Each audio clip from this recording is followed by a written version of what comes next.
Awesome. All right, before we get started, I wanted to just introduce myself. For those of you that I have not met yet, my name is Rae Lathrop, and I'm now serving at the conference as the Director of Justice and Community Development. I'm really excited to marry the conversation between our justice work and our property assets. We have a lot going on in the conference when it comes to some of the properties and the innovation and kind of the opportunities to redevelop some of our existing land and facilities. And I see that very much partnering and aligning with the work that we do to support our community and to effectively solve and partner with community organizations and think about community issues in our neighborhoods. So I'll have a lot more opportunity in the coming weeks and months to, talk with many people through the justice committees and through some of the property work about how that might work together and in alignment. I'm going to make sure that everyone joins us today. Um, Everyone who got this link also should have received the District Board of Church Building and Location Procedure document. That was created originally by previous superintendent Susan Brims. We've updated it based on some experiences that our current conference staff have had over the last few months. For a little bit of background, I was brought on to support the management of some of our church process properties back in the fall. As you may have heard, there have been some congregations that have closed, but we've kept the properties as assets to the conference. So most notably, Central United Methodist Church in downtown Phoenix. We're starting to think about what that property can look like as an opportunity to partner with the Phoenix Art Museum and the Phoenix Theater Company.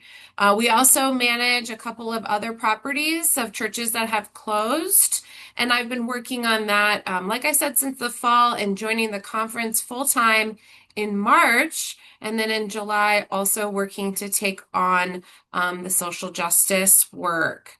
I'm going to share my screen.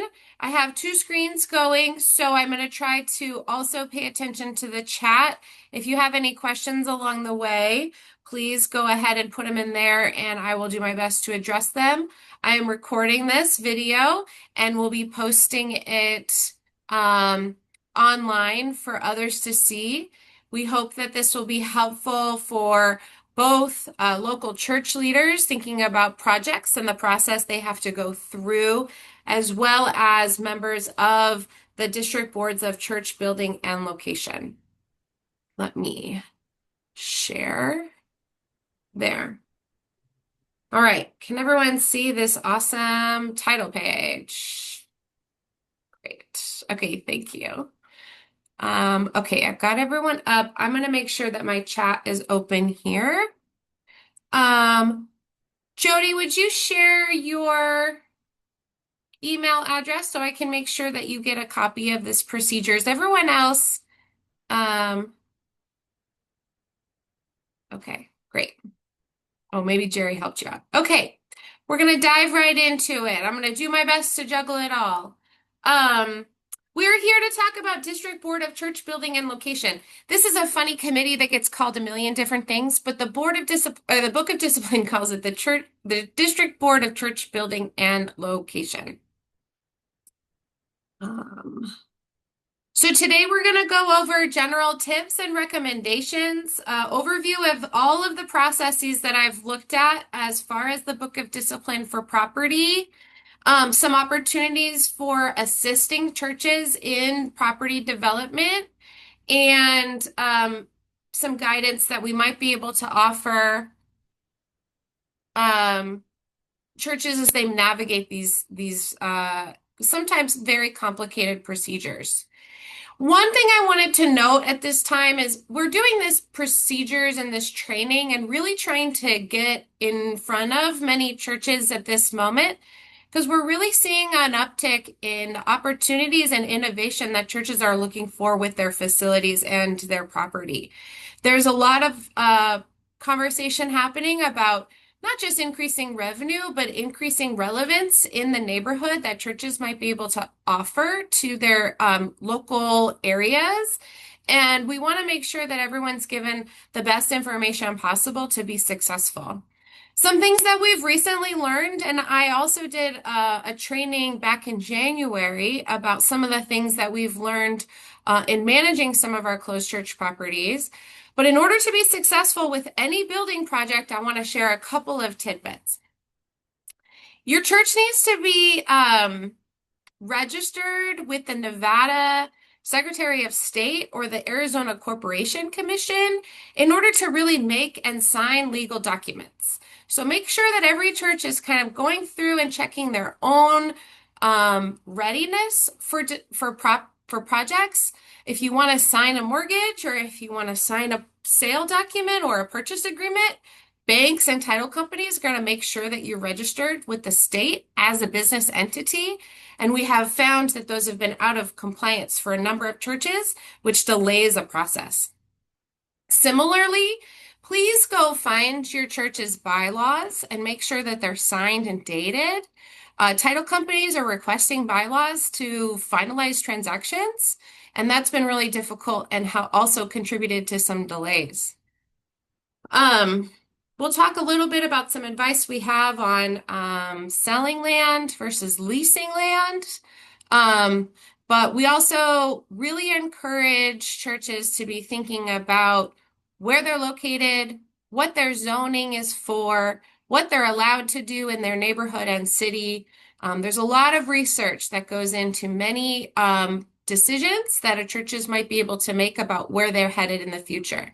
Churches might be entirely zoned as residential facilities and may not have the opportunity to do a lot of business or commercial transactions. And that's something that we need to know before you get too far ahead and down a construction or development project timeline. Also, something we've learned recently is that some churches are not residential, and yet they've allowed people to stay on their properties. We want to discourage that happening in an informal way, so that we don't have any of our church properties caught in a bad spot when it comes to people living in facilities where they should not be. So we're going to go over a couple of pieces of that today. The procedure document that I've shared with everyone and that we'll make available across the training and to anyone who needs it really starts out with a bunch of guidance and considerations within these processes.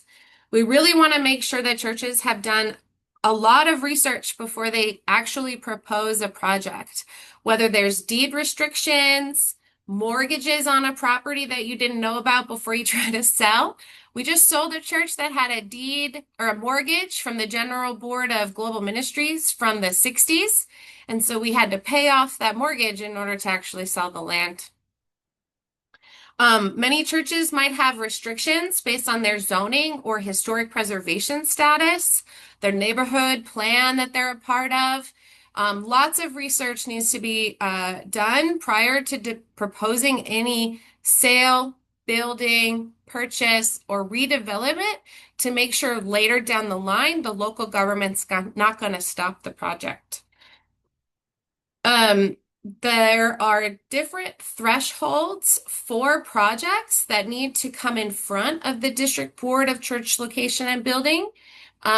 For renovation, if a renovation is going to cost more than 25% of the property value, it needs to go in front of the District Board. If it's less than that, then you just need approval from your church conference. So there's a couple of things that need to be considered before really engaging in projects like this. We're also encouraging all churches to share long-term leases with the district board.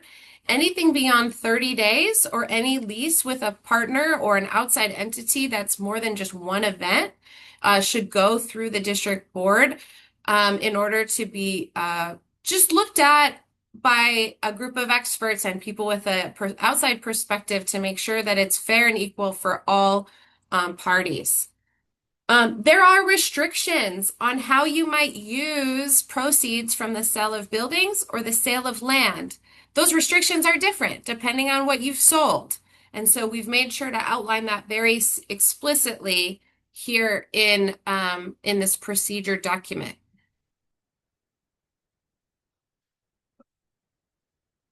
Building projects, even the sale of land, can be an expensive endeavor. We really encourage you and your church to reach out to district superintendents at the very, very beginning of any consideration and brainstorm around the sale or development or purchase of property to make sure that someone else is helping you think about hiring consultants. We also don't want any church to get into a bind legally that might complicate or provide additional liability on projects. So if you don't have an attorney that's working with your church that might be in your church, we're happy to help connect you with the chancellor for the conference who has represented local churches in this work. It's much better to find someone local that might be much more nimble and flexible to respond to your current needs. Also, it'd be awesome if you had an attorney in your church that would give you a free legal counsel. The chancellor will charge local churches for representation, but at least it's better than not having an attorney review your contracts or your sale documents. It's really important to have an attorney look at everything.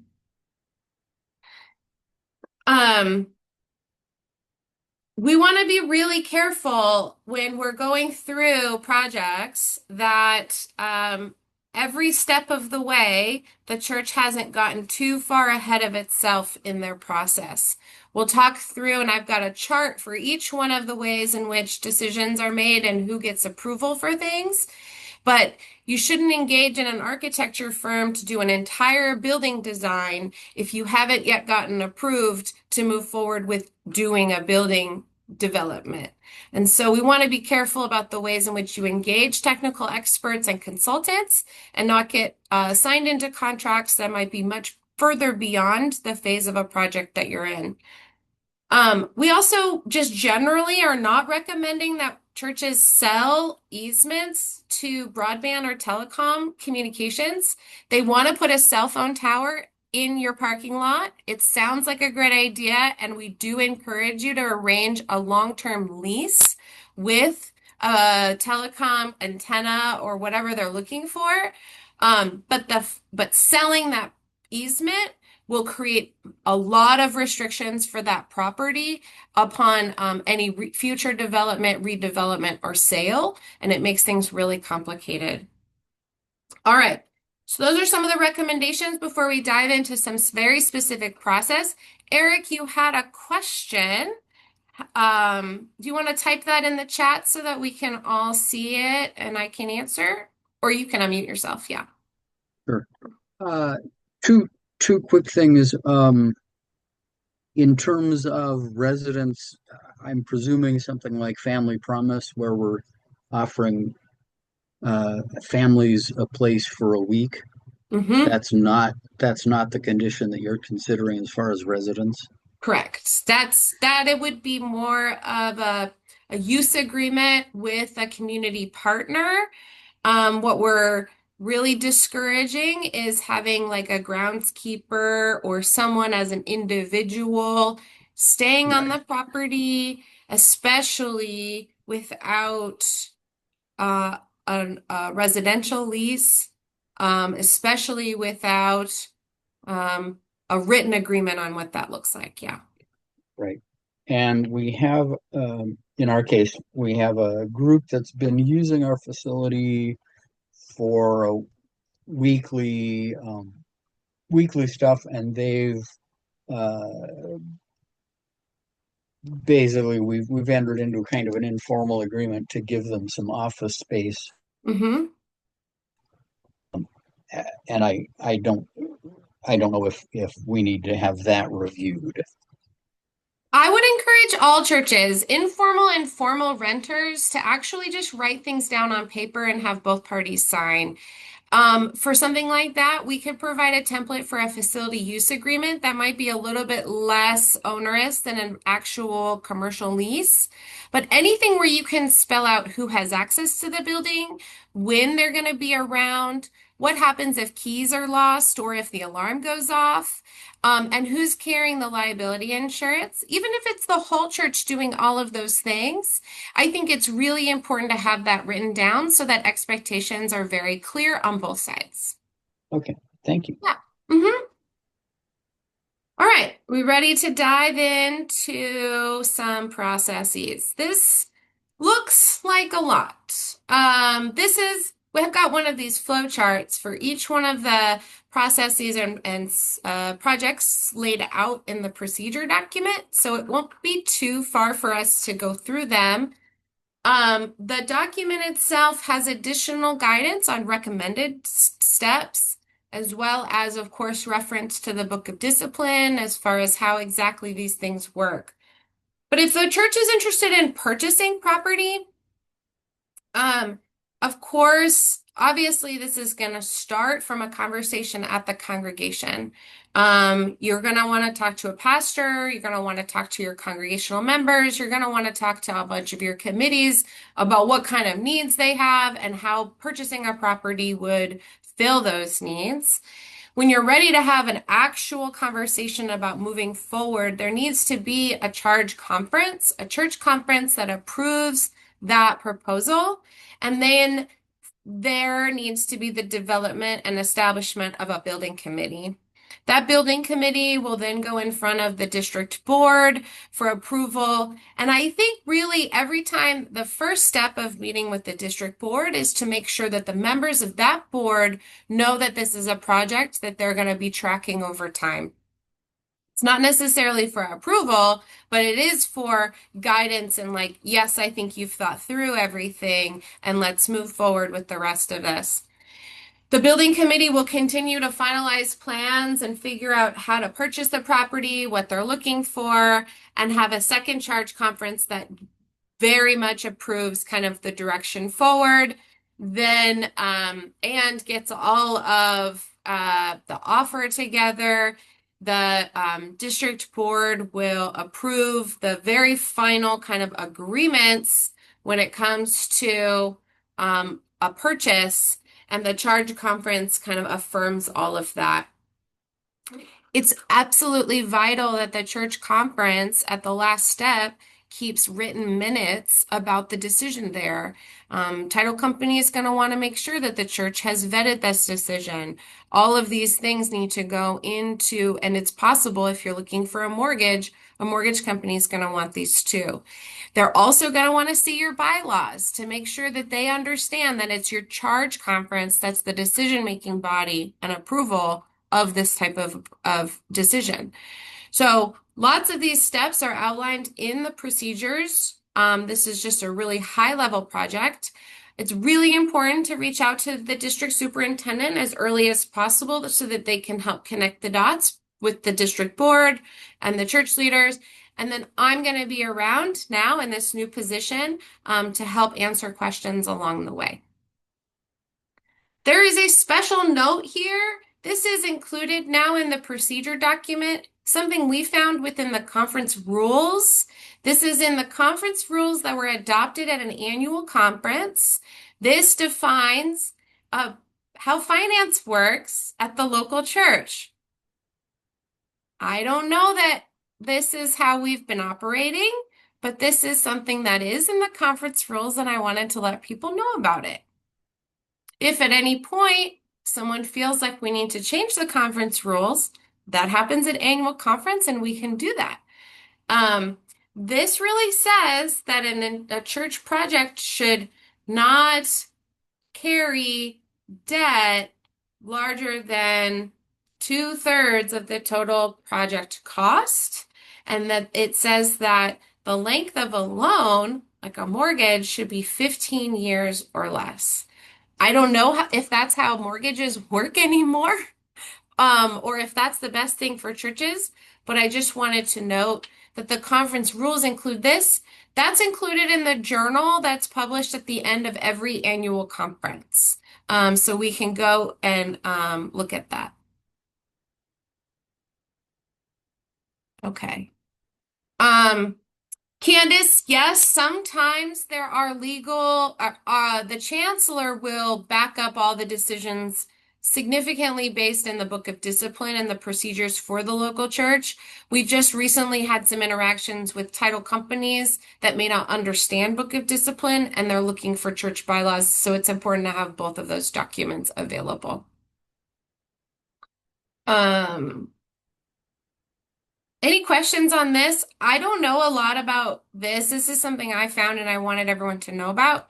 If this seems like a hindrance to projects, if any churches are thinking about purchasing more property or more land, we should talk about whether or not this would be um, important. Um, oh, Candace. Candace says churches don't have separate bylaws. Let's touch base on that. Let me do some more research because I know with Vel de Rose, we were able to find some. Maybe they're called something different at different churches. So I'll be able to look that one up. Okay. When you're selling land, it's a very similar process. It's figuring out what the church is trying to solve for, have a conference that gets the congregation on board, talk with the district board in order to make sure that there's all the considerations have been followed.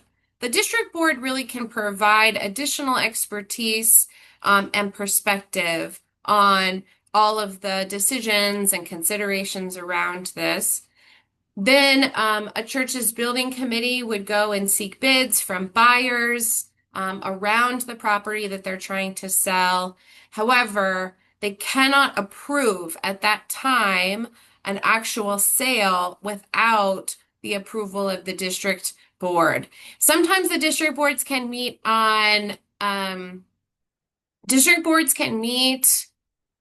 email. They're trying to be as helpful as possible and not delay this process.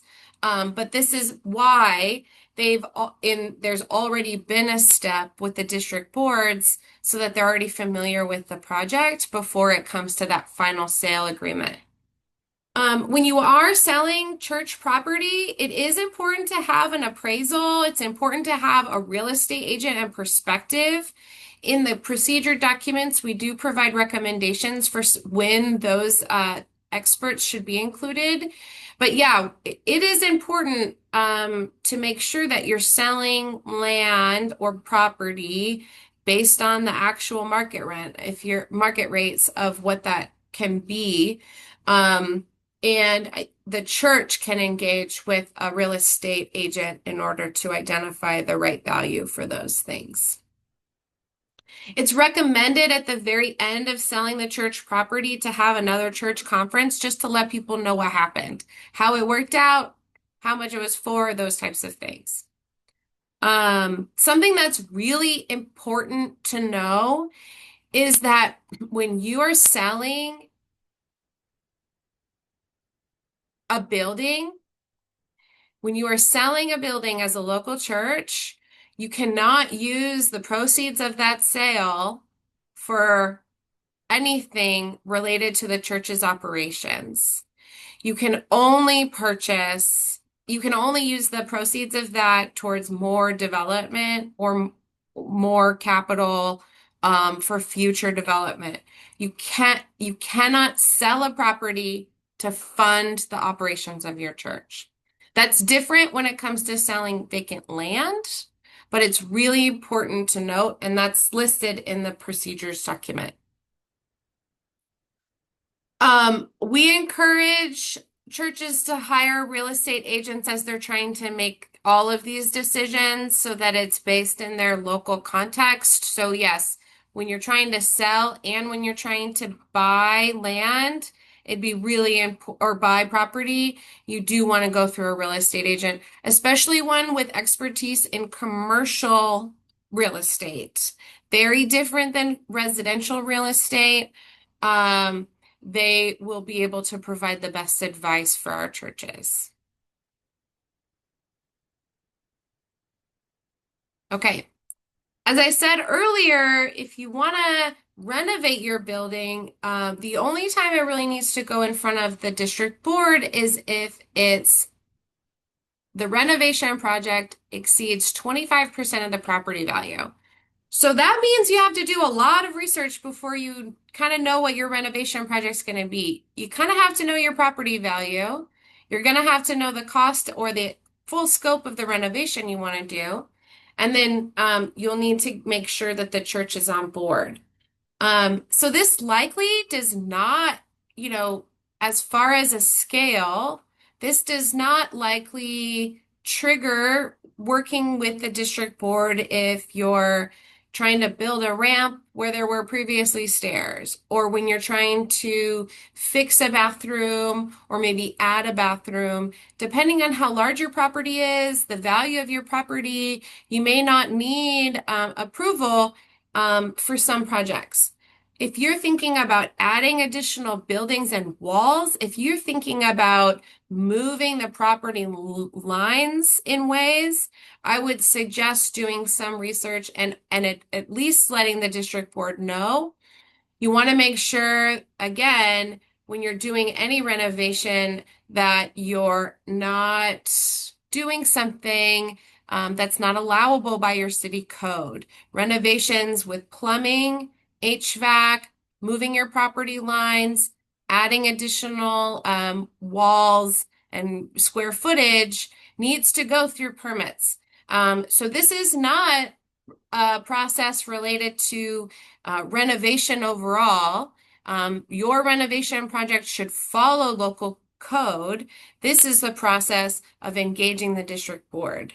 Those are two different things, and I want to make sure that this doesn't supersede the need to have local permits.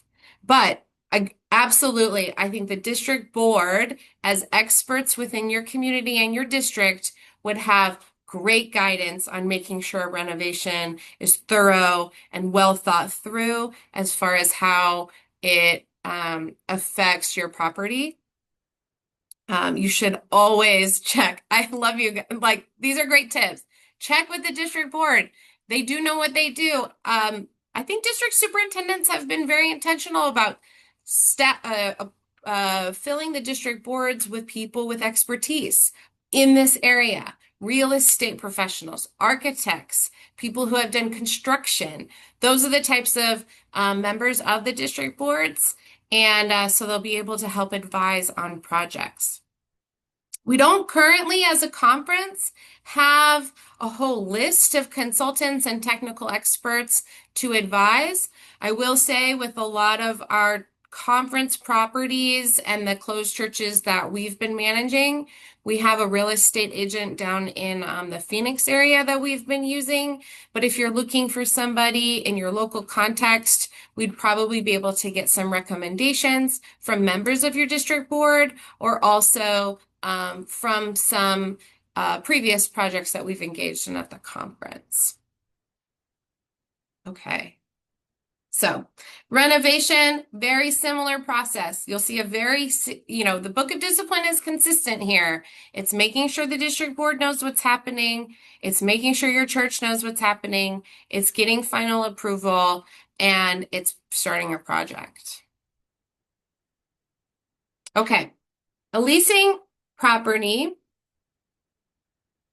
Leasing property is pretty easy. I mean, we definitely don't want to hinder the ability for a church to have a renter on the property, to have additional revenue into the church operations. But it is really important that some research has been done in order to adequately price a rental. I've been using a real estate agent to make sure that we understand rental comps in certain neighborhoods so that churches are offering competitive rate for rentals.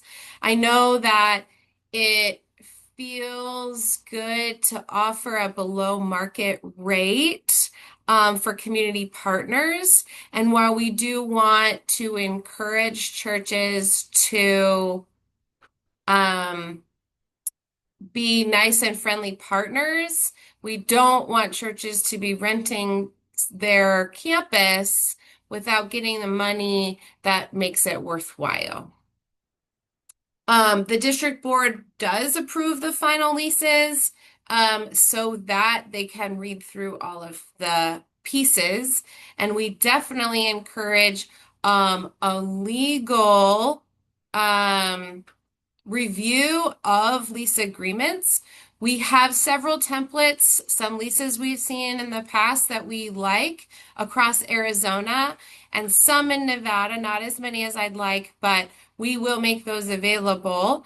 Even if you use a template that we provide, we highly encourage you to have it reviewed after changes have been made by another attorney just to make sure nothing else is missing.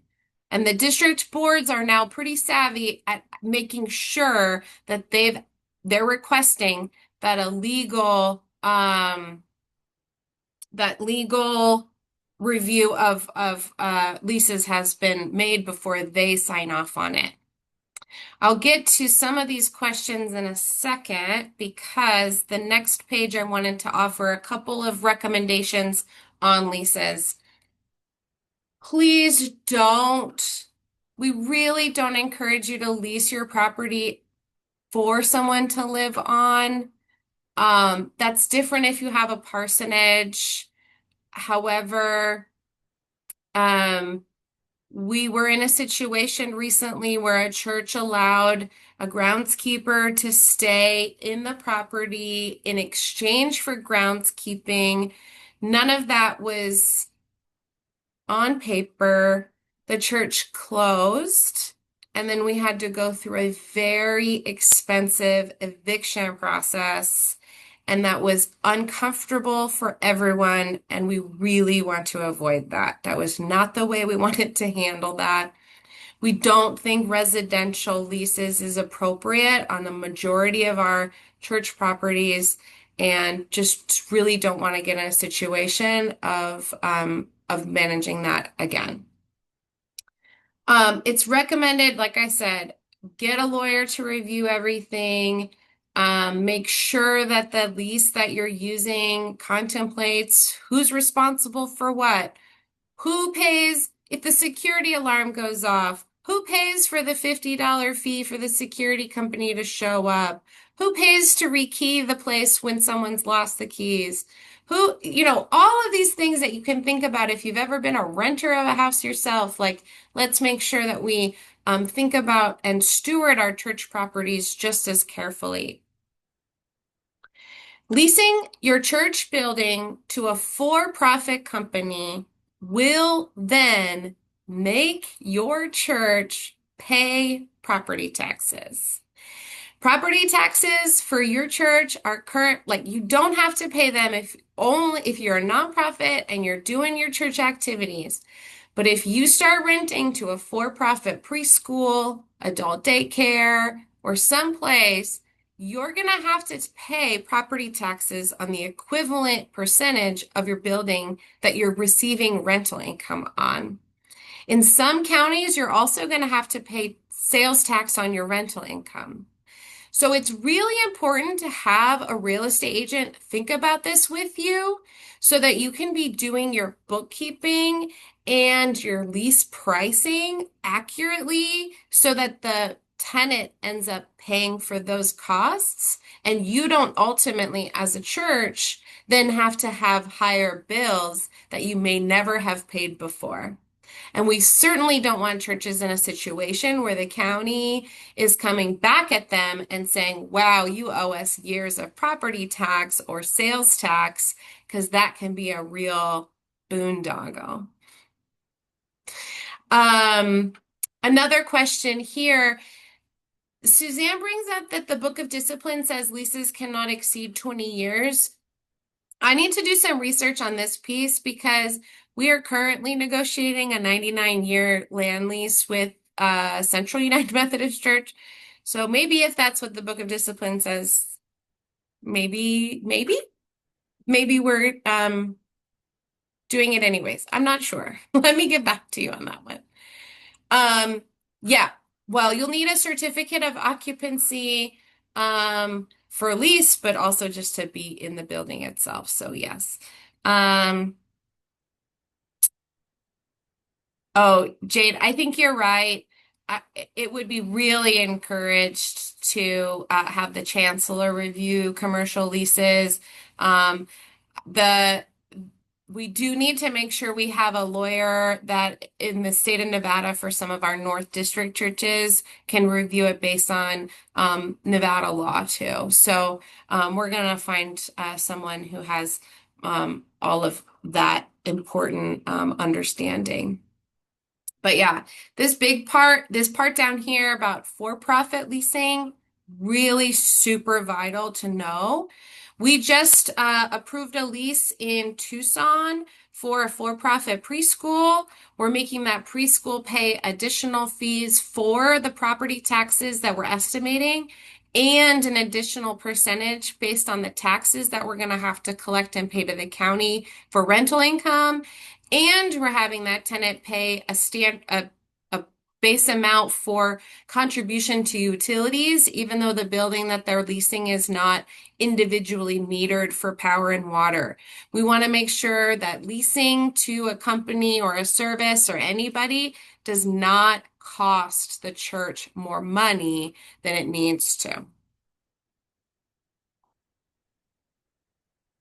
Oh, if you want to have a mortgage, kind of get into some debt around church properties. Um, this might even, I think this might relate to refinancing your mortgage. The district board does need to be a part of that conversation. Um, when there is no increase in the debt amount, if you're just refinancing for a better rate, you don't need to go through the district board. Of course, we would not recommend that anyone goes into an adjustable rate mortgage or debt in general. If there are proceeds because you've refinanced and now you're taking money out of your debt or your equity, you cannot use those proceeds to go to the operations of your church. Again, like selling a church building, it cannot go into your ministries, your operations, your staffing. It cannot be used for the general expenses of the church. It has to be used for additional like capital expenditures, development, or other land. If you're investing, if you're taking some money out of your mortgage and then you put it in an investment account, because that seems like a smart thing to do, you can use the interest off an investment account into your operations because basically you're making money on your money, and so that's extra.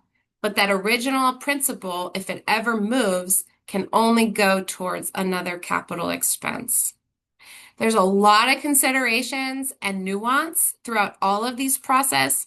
We hope that the procedure document helps understand that and stepwise. We really hope that this helps too. But of course, I'm happy to talk about this with anybody. And also your district superintendent is going to be helpful in considering all of these pieces as well.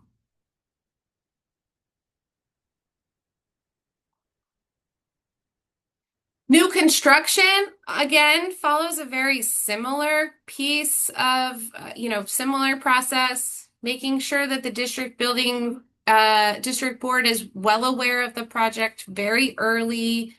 Um, I will say that in the Book of Discipline and in the procedures, it kind of seems like this very first meeting with the district board and the first charge conference and all these different things kind of all happen around very similar timelines. And so, it seems like as long as the district superintendent is a part of this process, they'll make sure that the right things are done in the right order.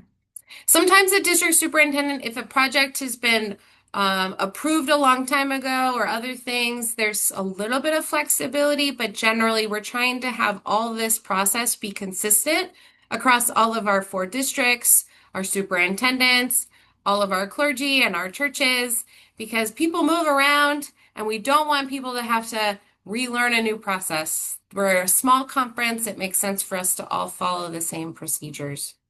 Um, Sorry, to go back to the last slide, Candace had a question on proceeds of mortgage. I think I'm not sure if that's totally related to taking out equity and refinancing an existing mortgage. I think that's the situation, unless someone else has thoughts on how you might be able to get proceeds from a mortgage somewhere. Yeah.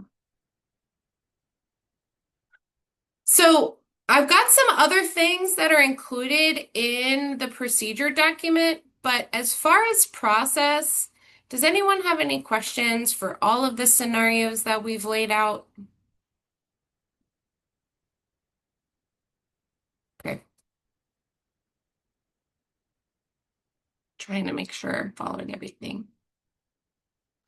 In the procedure document, we have a pretty lengthy list of considerations for hiring a capital campaign consultant. So let's say you do want to purchase a new building or land to develop, you want to go through a capital campaign. A lot of times there are fundraising experts that will help and assist in that project. And so we've outlined a couple of steps in when and where that might be a good idea. I've also listed things to consider as far as costs of all building projects. So, some things a lot of people may not consider is how expensive it is in your local government to apply for a permit or to apply for a zoning variance. There's also, if you want to change the zone or get a special use permit on your property, you might be responsible for notifying your neighbors and for mailing notices out about the public vote that needs to occur. So definitely, once you're thinking about doing a project, going through and figuring out where your property is in the zoning code and how it fits within your local government or your county government is going to be really important for you to assess the cost of these projects overall. There's also a list of considerations for purchasing a new site. There's some there's some recommendations of checking in with GCFA about legal stuff. We will try to keep this document as updated as possible as far as external resources and making sure that they are referenced accurately.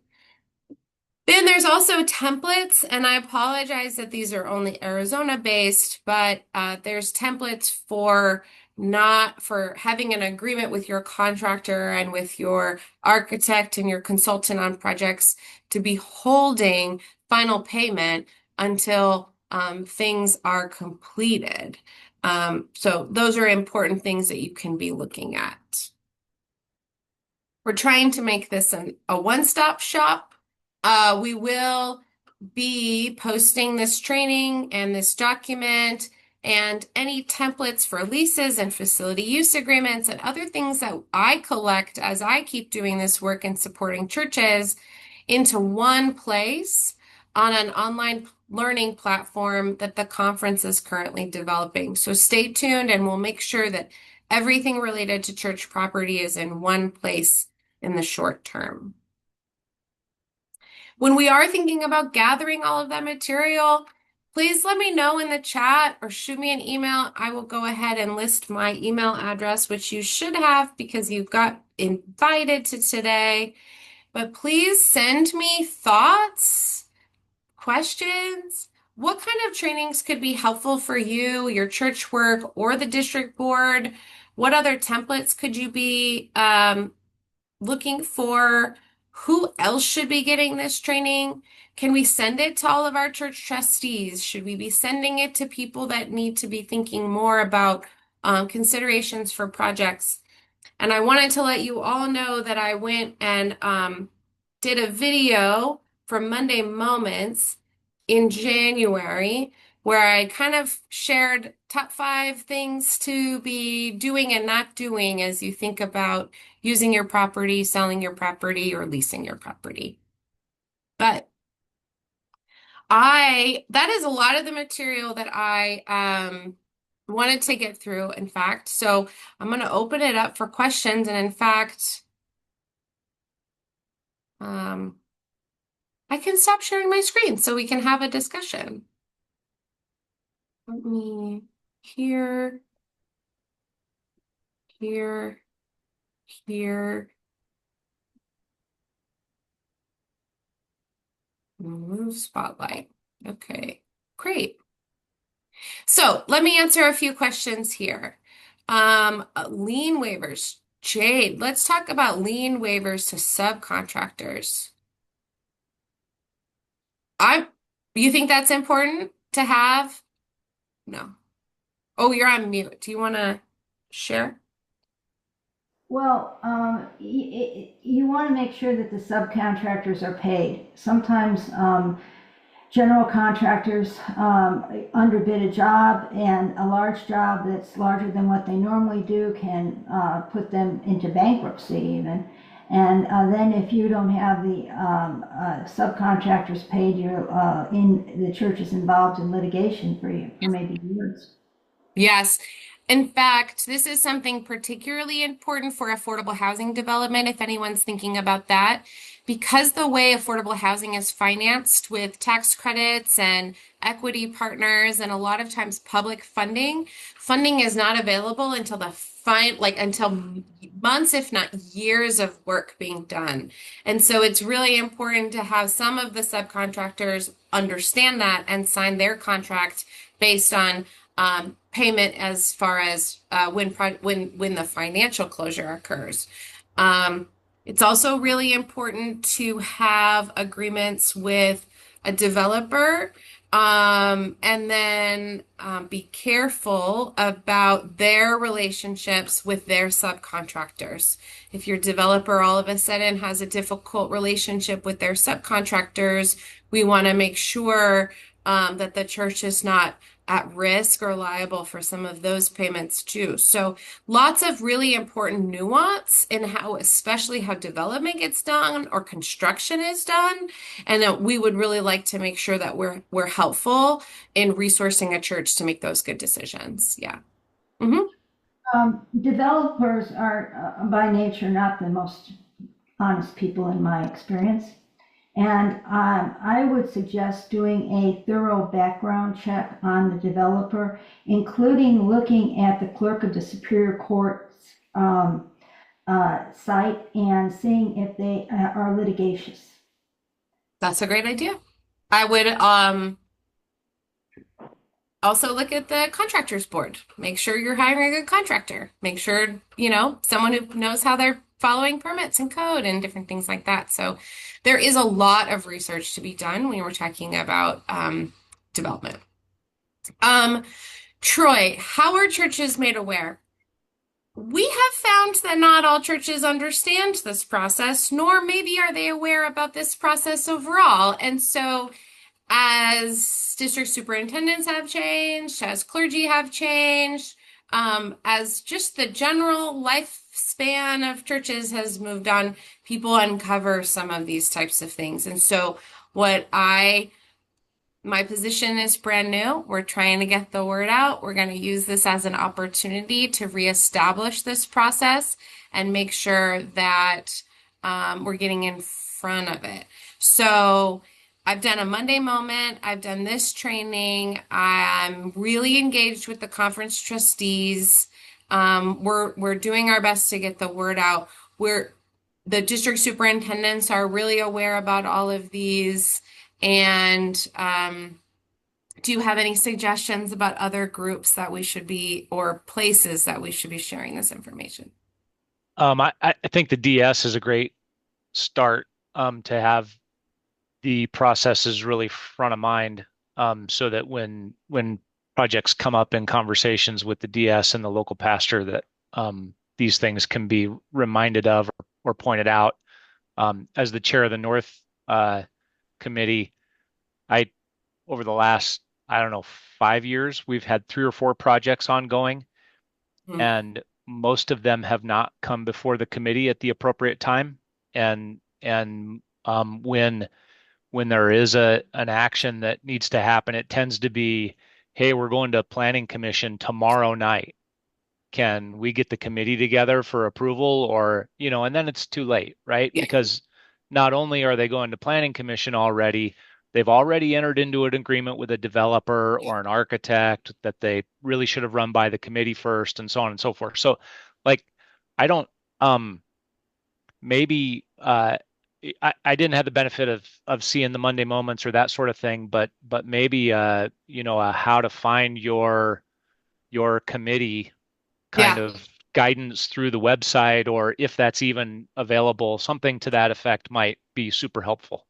Yeah, that's a really great suggestion. We're redoing the website, so I'm hoping that we can find a better way to highlight some of this contact information. And then Candace suggested maybe getting in front of clergy at the gathering once a year, and I think that's also a really good idea because if clergy know that it needs to happen.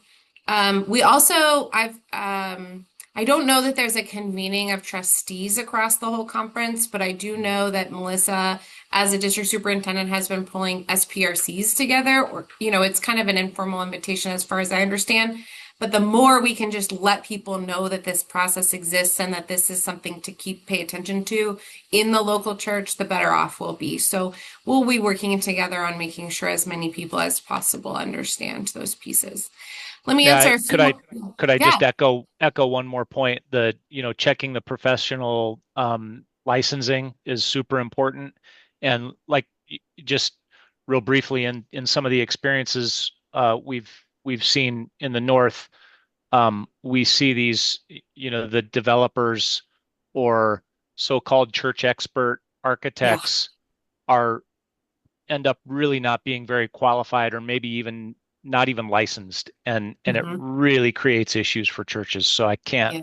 reiterate those comments enough. I'll be quiet now. No, that's great. Contractors too. I mean, Yeah. like we got to be really careful about who's doing that work. Yeah. Okay. Let me just make sure. Candace, you asked if there's a resource available that connects churches with extra property with entities who might be looking for places to lease. I've got a couple thoughts on how we might be doing this better across the conference. What I really think is, I would love to see churches find ways to connect with their neighborhoods to understand what the neighbors around them need so as to bring services or programs into our church facilities that can then be utilized by neighbors. I would like to think a little bit more creatively about genuine partnerships with community-based organizations, ministry partners, making sure that our churches are being useful to serve the community around them. And that doesn't mean it always has to be, a nonprofit partner that can't pay. It could mean bringing in an adult daycare. It could mean bringing in a preschool, a charter school, something that your neighborhood may not have access to. Um, but I think about using our church properties as ways to bring and invite more people into church.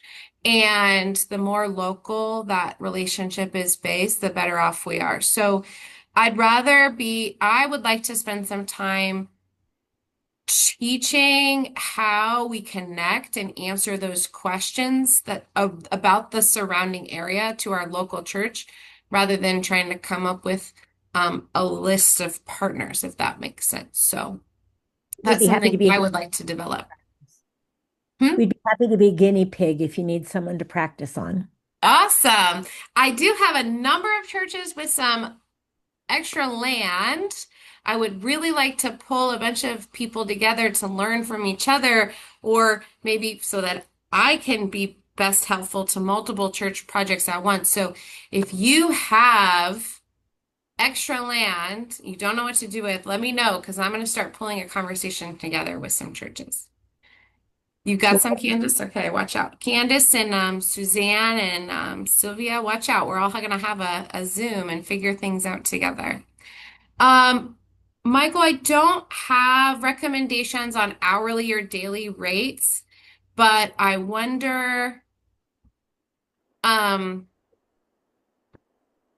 I wonder if there's ways to connect with other churches in your area that might standardize and have that conversation. I know Elizabeth in Sedona has done that with other churches in Sedona, trying to figure out how they might price hourly rentals, and be kind of like competitive, but also not undercut the rest of the church communities. So I think that would be a conversation around some of the other spaces that are around in your area too, so that you can offer a rental, but an hourly rate, but something that would be commensurate with others. Um, Eric, you had a question. Did you type it in here? I typed in a couple of things. Yeah. I wanted to add, in addition, as the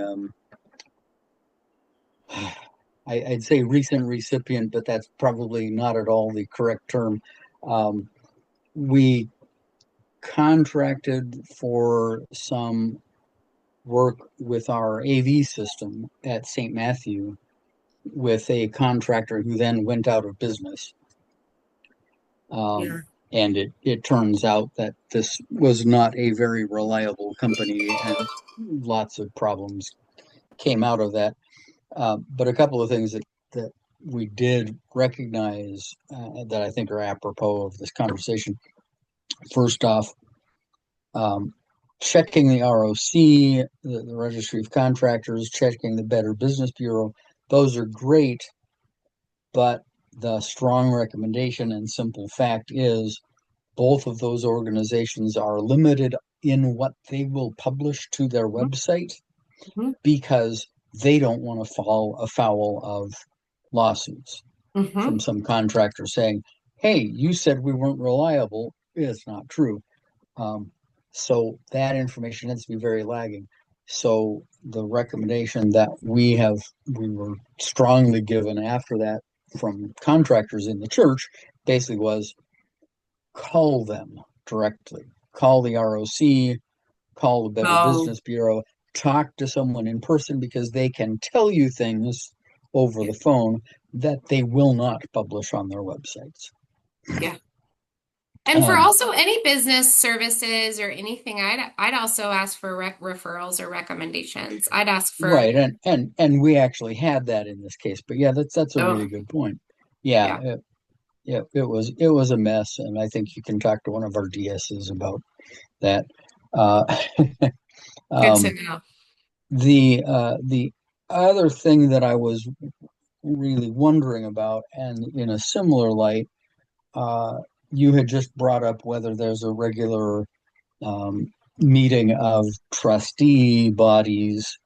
Um, but one of the things that we've been looking at is if we can set up some informal communications between trustees, members, because there are things that you can talk about over the phone that you can't put in an email, you can't post to a website for similar reasons. But Yeah, but that very simply, if that information could go to the DS, if the trustees could call the DS or talk to, you know, again, it's stuff that the church can't necessarily um, can't necessarily post any place or publish any place for the hmm, same reason. But in this case, we really had found that if when we set out on our we want to do this renovation to our sound system, which was it was $100,000. It comes nowhere close to any of these yeah, of these restrictions, but it was a significant portion of a fundraising campaign that we've done.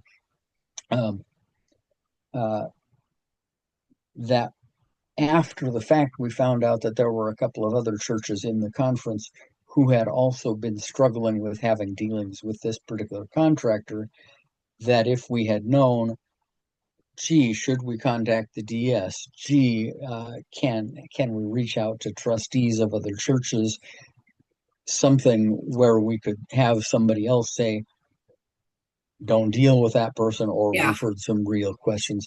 That would be a lovely thing to get started, and I think it would also help with the developers' situations Yeah, that we're yeah, seeing. there's we definitely have had an experience up here in the North District where we would probably not recommend a developer. And so yeah, we have yeah, I think the way it's working right now is just based on some informal communications, but I think you're right in establishing just a touch point across some of the districts in certain kind of specific ways like that. I think that's a really good idea. I will jot that one down as well. All Okay, right. thanks. Um, yeah, some churches have figured out rates as far as hourly rentals, special events,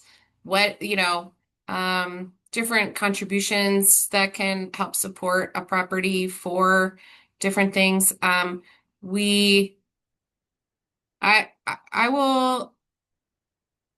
I'll figure out if I'll reach out to Green Valley. I'll reach out to a couple other churches that I know have kind of established some of the pricing models. I think it's probably based on, I mean, I would think the Vegas area might be a little bit different than the Tucson area as far as like opportunities and event venues, but we, could definitely have churches that can share that kind of a thing. And there's yeah, I know some churches have really figured out ways to plan for building improvements, maintenance, replacements of certain assets and appliances.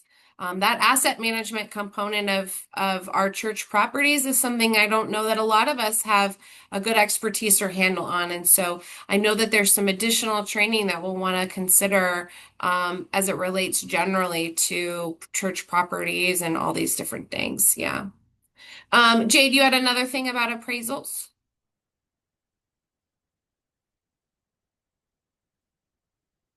Oh, you're on mute. I'm sorry. I think any large property should have a commercial appraisal.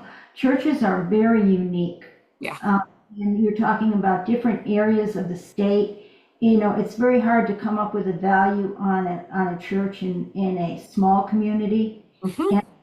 And when we had a church in Bowie that closed down, I went over there personally because I was driving to New Mexico and looked at it, and the square footage on the tax rolls and the square footage of the church was probably somewhere around a 5,000 square foot difference.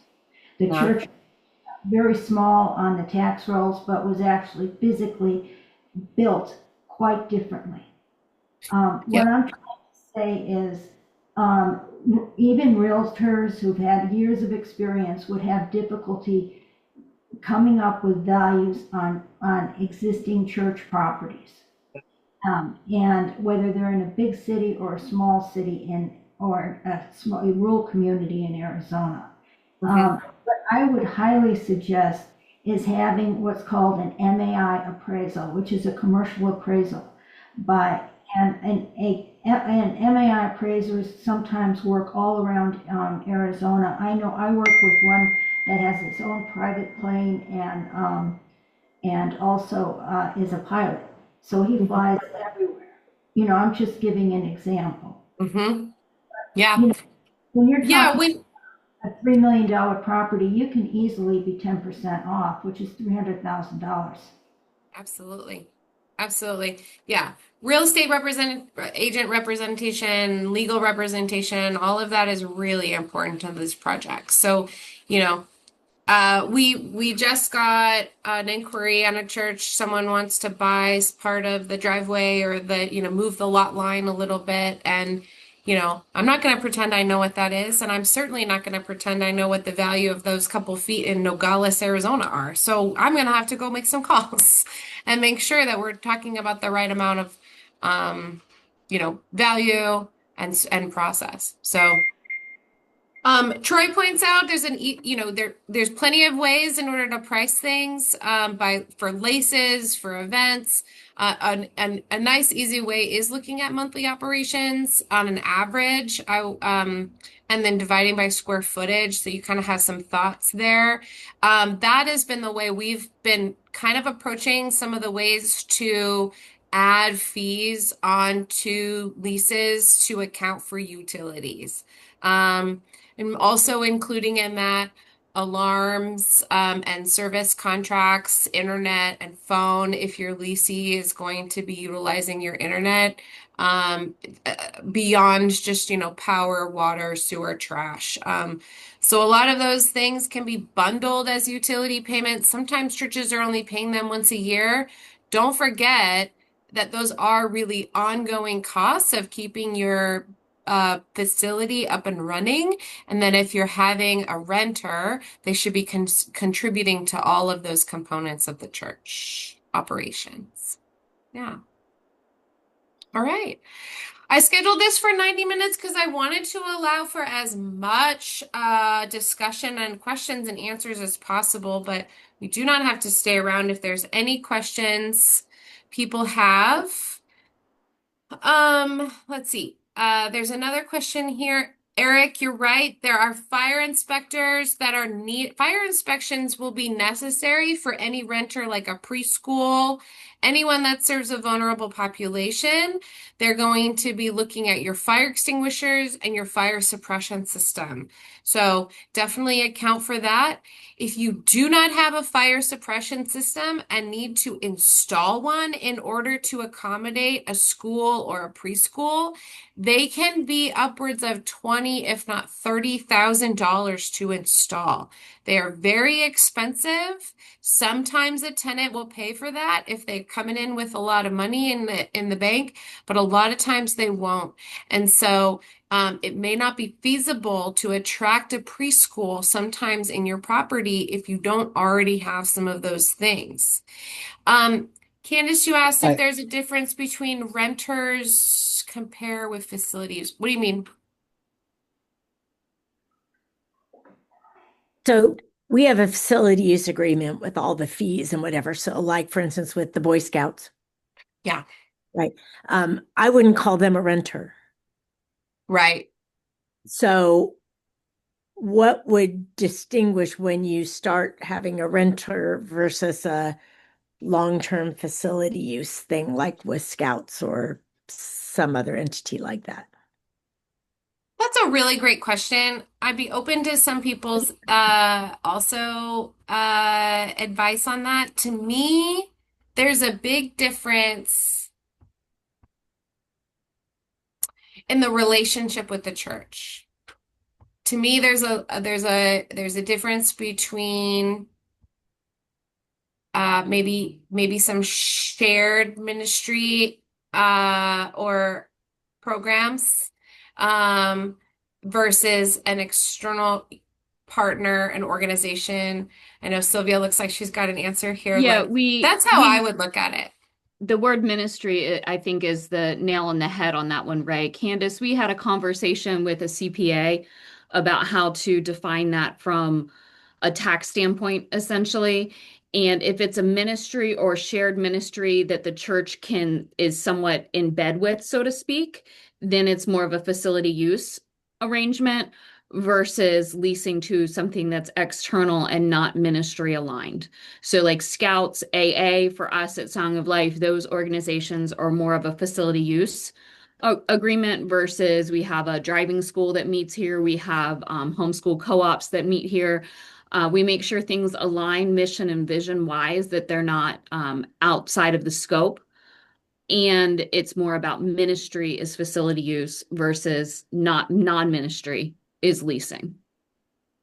now, sorry to jump in. I'd also like to point out that in the Board of Discipline, in the Book of Discipline, I did find specific reference to the church is expected to be renting or loaning, giving facility space only to organizations that are furthering the church ministry. I don't remember the specific terminology, but Mm, the the Book of Discipline actually does speak to specifically to that point, great. um, which always, in my mind, puts us at a little bit of a question of, gee, if somebody's just doing 2 hour office space rental so they can run their for-profit uh, sex shop, you know, um, yeah, we've probably failed to check something out that is really important as far as the Book of Discipline. So, Sure. Yeah. Yeah, and also I think it comes down to the level of relationship to have accountability and to have open and transparent conversations when it comes to security, safety, responsibility. Um, so it's it's a little subjective, maybe, but um, definitely not a decision that one person makes. Definitely a conversation that the church council as a whole makes in order to make sure that that's the right amount of accountability and transparency is there. Ray, can you give the names of each of the district's chairpersons of building and location? Sylvia is the chair of Okay, neighbor. West. I don't know. Schedule a coffee date and we can chat, Candace. That's right. Okay. We've got Troy is the chair of North, and we've got Michael Wilkerson is the chair of South, and I think Fred. I I think that's don't. it now, right? I think that's right of the other one. Sylvia, West, you're who's West, west? East, Who's West. west? No, I'm East, and at this East. point, we're still separate. I Yes. know some of the stuff is blended, but to my knowledge, we're still separate. So I'm not No, sure. the districts are still operating as four and they're still separate. It just happens to be three district superintendents. Yeah. I think Fred is the other one. Yeah. Fred who? Fred. No, that's not right, but I can't think of the name of the person who is on West right now. It'll come to me, but it's not Fred. Let me, I have it somewhere. Make sure that it is included in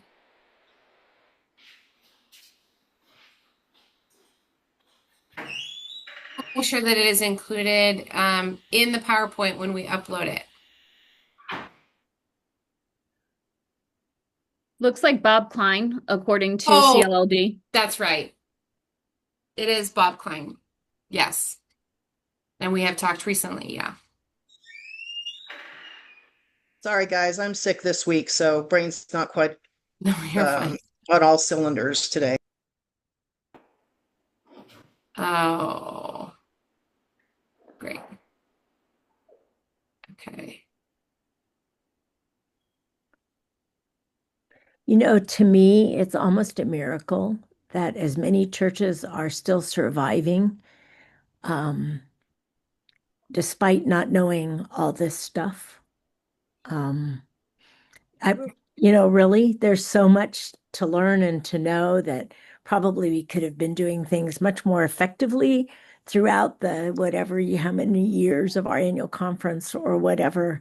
So I would say that the grace of God is amazing. But I do think we need to become more aware Yeah. of all this stuff because most of us just have no clue. Yeah. I will say the reality of when this becomes actually a problem is when we close and sell properties. Then we kind of have to go backwards and figure out what has happened on the property. Yeah, that's when when I was a superintendent, Yeah. that's when when we closed Blythe, it was awful. It was awful. So That it's is good what for all of us to get our ducks in order so that doesn't Yes. happen. Yes. Going through these processes means that there's extra help for the local church to make sure that they've really dotted I's and crossed T's. It'll be extra important. Not that we ever anticipate when a church is closing or a sale of a whole building, but if a lot of this isn't done in the right order during the church's life, it has been very apparent that it's making the church closure and sale of that property much more difficult and costly, very expensive to legally clean up a lot of this. So that's something we're just hoping everyone will help us with now. Yeah. All right. We are gonna close up. I put my email here in the chat.